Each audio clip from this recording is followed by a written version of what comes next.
नमस्कारम, करें स्वीकार संजय पाल शोरान का। थंबनेल आप देख पा रहे हैं। 7 मई 2023 की सारथी क्लास 5वीं है, जो संडे को शाम को 5 बजे अपलोड होती है। आज हम बात करेंगे कि धैर्य और इंतज़ार में, तैयारी और पढ़ाई में, विद्यार्थी और शिक्षार्थी में इन कुछ बिंदुओं में क्या अंतर होता है। और मेरा एक सुझाव है, वे विद्यार्थी जिन्होंने हमारी सारथी की पीछे की 4 वीडियो देखे हैं, जो प्लेलिस्ट में अपलोड हैं, प्लेलिस्ट बना दी गई है, मुझे लगता है तैयारी की यात्रा में कुछ छोटे छोटे बिंदुओं पर हमें सुधार की अपेक्षा रहती है। इस संदर्भ में सारथी आपके लिए कुछ नए टॉपिक पर विचार लेकर आता है। शुरुआत करते हैं। सबसे पहले बात करते हैं धैर्य और इंतज़ार। ये सारथी क्लास 5वीं है। पेशेंस, इंतज़ार का मतलब है वेटिंग। जब आप इंतज़ार करते हैं, कई बार देखा होगा, आप रेलवे स्टेशन पर बैठे हैं और आप ट्रेन का इंतज़ार कर रहे हैं। इसका मतलब है आप कुछ नहीं करते। जब उपयुक्त समय होगा, जो भी टाइम है ट्रेन का, वो आएगी, आप ट्रेन में बैठ जाएंगे। यह है इंतज़ार। इंतज़ार में आप पैसिव होते हैं, आप कुछ नहीं करते। लेकिन कई बार आपने सुना होगा कि सफलता के लिए पेशेंस होना, धैर्य होना बहुत ज़रूरी है। धैर्य में क्या होता है कि आप कर्म कर रहे हैं या कर्म के फल के लिए आप तैयार हैं, तो आप पेशेंस रहिए। आप में पेशेंस हो, आप में धैर्य हो। कहा जाता है कि धैर्य का गुण एक सफल होने वाले व्यक्ति में होना चाहिए। अब अधीरता, धैर्य का जो विपरीत है वो है अधीर होना। आप अधीर हो गए हो, परिणाम कब आएगा, वैकेंसी कब आएगी। जबकि जो धैर्यवान विद्यार्थी है वो निरंतर अपनी तैयारी को अपडेट कर रहा है। हमारी जो सरल मनोविज्ञान की कक्षाएं हैं वो देख रहा है। बाकी उसको जहाँ से जो पढ़ना है उसने पढ़ाई शुरू कर दी है, पेशेंस के साथ, धैर्य के साथ, शांत मन और शांत चित्त के साथ। इसका मतलब है कि आपको इंतज़ार करने की बजाय कुछ करना चाहिए, और करना भी किसके साथ? पेशेंस के साथ, शांति, सहजता, सरलता के साथ आपको अपने कर्म में लगे रहना चाहिए। अगला पॉइंट बहुत महत्वपूर्ण है। पढ़ाई और तैयारी में अंतर है। पढ़ाई जो करता है, पढ़ाई का मतलब है आप ज्ञान ले रहे हैं, आप चीज़ों को सीख रहे हैं। लेकिन जब आप तैयारी करते हैं तो तैयारी का मतलब होता है प्रिपरेशन करना। पढ़ाई का मतलब है स्टडी करना। हाँ, हम सरल बोलचाल की भाषा में पढ़ाई शब्द का उपयोग कर लेते हैं तैयारी के संदर्भ में, लेकिन तैयारी का मतलब है आप प्रिपेयर हो रहे हो, तैयार हो रहे हो। आपके सामने एक लक्ष्य है, उस लक्ष्य को भेदने के लिए, उस लक्ष्य को प्राप्त करने के लिए कुछ न्यूनतम क्रियाकलाप, एक्टिविटी, मेथड, टेक्निक, स्ट्रेटेजी आपको पास होनी चाहिए। तो जब आप तैयारी करते हैं, जैसे युद्ध की तैयारी, जैसे परीक्षा की तैयारी, इसका मतलब है आपके जो एक्टिविटी हैं, आपकी जो क्रियाकलाप हैं, वो उस लक्ष्य को ध्यान में रखकर जो हैं वो निर्धारित होती हैं। इसलिए पढ़ाई स्कूलों में, कॉलेजों में होती है। जब आप प्रतियोगी परीक्षा के मैदान में हैं, प्रतियोगी परीक्षा के कुरुक्षेत्र में हैं, तो आपको तैयारी करनी चाहिए जहां आपका एक लक्ष्य है और उस लक्ष्य की दिशा में आप आगे बढ़ रहे हैं। और इसके लिए आपको जो भी करना अपेक्षित है वो आपको करना चाहिए। तो आज के बाद हमेशा दिमाग में ये लाएं कि मैं तैयारी कर रहा हूं। किसकी तैयारी कर रहा हूं? ये भी आपके मन और मस्तिष्क में स्पष्ट होना चाहिए कि मैं अमुक परीक्षा की तैयारी कर रहा हूं। तैयारी कर रहा हूं तो इसका मतलब आपके पास पाठ्यक्रम है क्या, उस परीक्षा का PYQ, प्रीवियस ईयर के क्वेश्चन आपके पास हैं क्या, उसके बाद स्टडी मटेरियल को कैसे पढ़ना है, उसका कैसे रिवीजन करना है, कैसे मूल्यांकन करना है, अपनी गलतियों को कैसे सुधारना है, और फाइनल परीक्षा के लिए खुद को प्रिपेयर करना है। इसलिए तैयारी करना पढ़ाई करने की तुलना में अधिक प्रभावशाली और लक्ष्योन्मुखी शब्द और व्यवहार है। इसलिए तैयारी में जुटिए। अगला, विद्यार्थी और परीक्षार्थी। विद्यार्थी, जैसे हमने कहा, पढ़ाई करने वाला पढ़ाई कर रहा है, ज्ञान अर्जित कर रहा है। ठीक ऐसे ही जो विद्यार्थी होता है वो ज्ञान को अर्जित कर रहा है, स्टूडेंट है, लेकिन आप एग्जामिनी अर्थात परीक्षार्थी बनिए जिसको परीक्षा देनी है।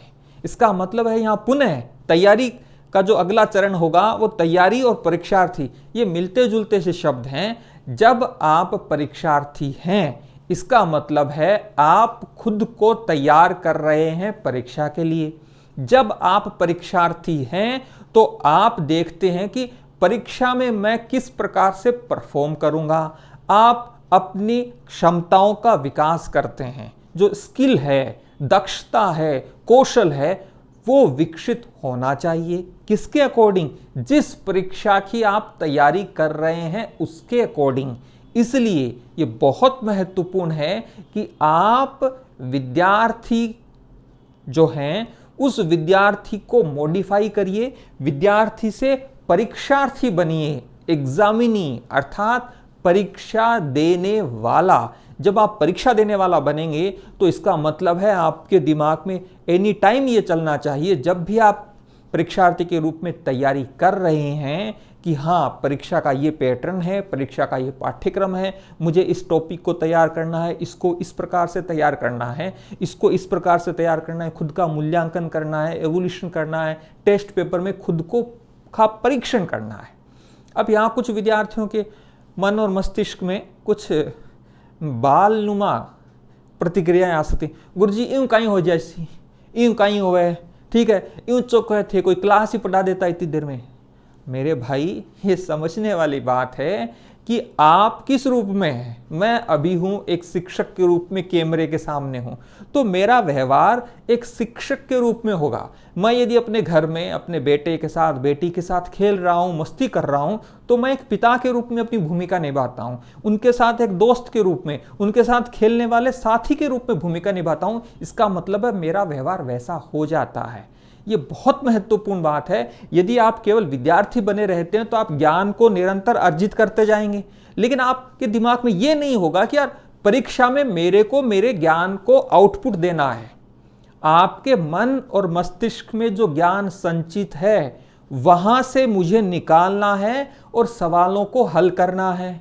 ऑब्जेक्टिव सवाल हैं तो उसमें से ए, बी, सी या डी में से किसी एक विकल्प को चुनने का कौशल आप विकसित तभी कर पाएंगे जब आप परीक्षार्थी के मोड में आएंगे, जब आप परीक्षार्थी के रूप में तैयारी करेंगे। नहीं तो आप केवल ज्ञान लेते जाएंगे और वहां आपको परफॉर्म करना है।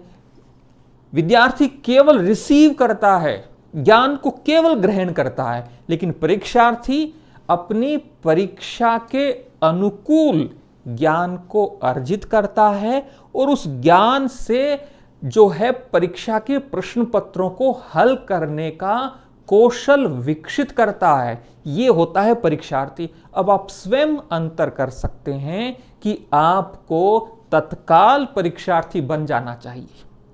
और परीक्षार्थी की एक और महत्वपूर्ण विशेषता होती है, उसका जो लक्ष्य होता है और वो जो कार्य करता है, इसका मतलब है उसके टारगेट में और उसके बिहेव में, उसके टारगेट में और उसकी एक्टिविटी में एक रूपता होती है। जो उसका लक्ष्य है उसी लक्ष्य के अनुकूल उसका व्यवहार होता है। आपका लक्ष्य स्कूल व्याख्याता का है और आप तैयारी अटरम सटरम किसी दूसरी परीक्षा की कर रहे हैं, या आप अपने दिन का एक बड़ा हिस्सा अन्य गतिविधियों में लगा रहे हैं जिसमें स्कूल व्याख्याता की तैयारी नहीं है, तो मुझे बताएं क्या आप स्कूल व्याख्याता परीक्षा में अच्छा परफॉर्म कर पाएंगे? 24 घंटे आपके पास हैं, पता चला 24 घंटे में आप 2 घंटे ही स्कूल लेक्चरर की तैयारी कर रहे हैं, बाकी 22 घंटे आप और कुछ करते हैं। अब आपका जो टारगेट है वो तो स्कूल लेक्चरर है, लेकिन आपकी जो एक्टिविटी है क्या वो स्कूल लेक्चरर के अकॉर्डिंग है? नहीं है साहब। दिन भर में थे 2 घंटा ही पढ़ो, तो 2 घंटा थे यहाँ सोचो कि भाई मैं स्कूल लेक्चरर बन जाए। कई विद्यार्थियों ने यह भ्रम भी पाल लिया है, गुरुजी पोस्टां तो बहुत सारी आसी, सुन रहे हैं कि 10,000 15,000 का आसपास पोस्ट आसी, तो गुरुजी मैं तो 2 महीना तैयारी करके सिलेक्शन ले ले श्या। वो था को भ्रम है, और वो भ्रम जना टूट सी जना 2023 की स्कूल व्याख्याता की परीक्षा को रिजल्ट आसी, तैयारी करने वाला सब्जेक्ट में बने 1000, 1500, 2000 ही स्टूडेंट चाहिए। लेकिन आपको ये भ्रम होता है कि गुरुजी 2000 पोस्ट हमारा सब्जेक्ट में आसी तो ये 2000 में मैं एक तुम्हारो नंबर तो आणु है ही, तुम्हारी गारंटी है। कोई गारंटी को नहीं सा। जो ढंग से तैयारी करेगा उनको ऊपर के 2000 रहने हैं। और एक वो 40% वाला नियम, पॉलिटिकल साइंस की कट ऑफ आपने देखी है, ओबीसी की ठीक 40% से 1 या 1.5 नंबर ऊपर गई है। इसका मतलब है जिनके भी 40% आए उन सभी का डॉक्यूमेंट वेरिफिकेशन के लिए बुला लिया गया। 1100 प्लस पोस्ट थी पॉलिटिकल साइंस में और लगभग 1300 कुछ हैं, 1400 से कम हैं। वो 1400 के आसपास विद्यार्थी ही डॉक्यूमेंट वेरिफिकेशन के लिए मिले हैं, जबकि आरपीएससी को चाहिए थे लगभग 2200, 2250 विद्यार्थी। अब आप देख पा रहे हैं कि विद्यार्थी 40% नंबर ही नहीं ला रहे। अब आप कहोगे गुरुजी पेपर बहुत टफ था। हाँ, मैं इस बात को स्वीकार करता हूँ। पंजाबी की बात हो या पॉलिटिकल साइंस की बात हो, हिस्ट्री का भी पेपर कुछ हद तक टफ था, मैं इसको स्वीकार करता हूँ। लेकिन ये 40% वाला नियम तो अभी तक तो लागू है ही, पेपर सरल आए या फिर टफ आए। तो मेरा इस टॉपिक के माध्यम से बताने का मूल भाव ये है कि आप अपनी एक्टिविटी, आप अपने क्रियाकलाप, आप अपनी सोच, आप अपनी रणनीति को स्कूल व्याख्याता के अकॉर्डिंग डेवलप कीजिए। आपकी वो एक्टिविटी जो आपको स्कूल व्याख्याता की ओर नहीं ले जा रही है, इसका मतलब है कि आप कहीं ना कहीं अन्य कामों में लगे हुए हैं। ये सारथी वीडियो बनाने के पीछे की सार्थकता है। मैं मानता हूं कि मैं एक जिम्मेदारी पूरी कर रहा हूं कि 15-20 मिनट के वीडियो में आपको यह समझा पाऊं कि आपको अपने व्यवहार में, आपको अपने व्यक्तित्व में नन्हे नन्हे कदम बढ़ाते हुए कुछ सुधार अपने लक्ष्य को पूरा करने के लिए विकसित करने चाहिए। अगला पॉइंट, असफलता से पीड़ित होने और असफलता से सीखने, इसमें भी अंतर है। किसने जीवन में असफलता ही नहीं देखी? और यदि ऐसा कोई अपवाद हो जिसने जीवन में असफलता नहीं देखी, तो इसका मतलब है जीवन के बहुत सारे पहलू, जीवन के बहुत सारे अनुभवों से वो अछूता है। असफलताएं बहुत बार मिलती हैं। कई बार हम वीडियो बनाते 2 मिनट बाद हल्की फुल्की कोई गलती हो जाती है तो हम पुनः वीडियो बनाने लगते हैं, अर्थात उस वीडियो बनाने में एक तरीके से हमें असफलता ही हुई। बचपन में नन्हे मुन्ने बच्चे जब चलना शुरू करते हैं कितनी बार असफल होते हैं। कभी आप किसी टॉपिक को पढ़ते हो, वो समझ में नहीं आता, तो इसका मतलब है पहली बार उस टॉपिक को पढ़ने पर आप असफल होते हो। लेकिन आप कोशिश करते हो, सही तरीके से कोशिश करते हो, किसी की सहायता या सहयोग लेते हो, तो वही टॉपिक आपको समझ में आ जाता है। अब मनोविज्ञान को हम सरल बनाने की कोशिश कर रहे हैं। हो सकता है कोई टॉपिक आपको पहले नहीं समझ में आता था, अब उसको थोड़ा सा सरल रूप में आपके लिए प्रस्तुत किया गया, समझाया गया, बताया गया, तो वही टॉपिक जो आपको पहले कठिन लगता था वो सरल लगने लग गया। पहले आपको उसको समझने में असफलता मिली, अब उसमें सफलता मिल गई। इसका मतलब है असफलता से पीड़ित नहीं होना है, असफलता से प्रताड़ित नहीं होना है, असफलता से खुद को कहते ना सफर करना, सफरिंग, पीड़ित होने की प्रक्रिया से नहीं गुजरना है। असफलता हमारे जीवन का एक आयाम है, एक पड़ाव है। हर किसी को कभी ना कभी किसी रूप में असफलताओं से होकर गुजरना पड़ता है। महत्वपूर्ण है आप असफलताओं से क्या सीखते हैं, कितना सीखते हैं, कैसे सीखते हैं। आप स्कूल व्याख्याता 2022 की परीक्षा में असफल हुए, पहले भी हमने चर्चा की है। अपनी असफलता को लिखिए कि वो कौन से 5-10 कारण थे जिस वजह से आप स्कूल व्याख्याता, वरिष्ठ अध्यापक या शिक्षक परीक्षा में बेहतर परफॉर्म नहीं कर पाए, और उन कारणों का समाधान खोजिए। परिणाम जो आएगा वो आपके एक्शन से आएगा। आपके दिमाग में क्या ज्ञान है, आपके दिमाग में क्या समझ है, जब तक वो आपके एक्शन में रूपांतरित नहीं होगी परिणाम नहीं आएगा।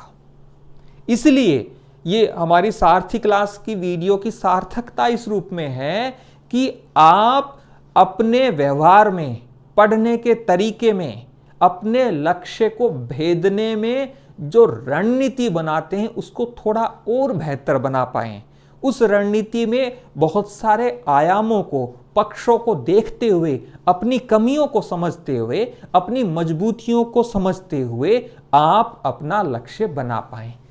और आज के इस क्लास का अंतिम आयाम केवल शिक्षक बनने और उपयोगी शिक्षक बनने में अंतर है।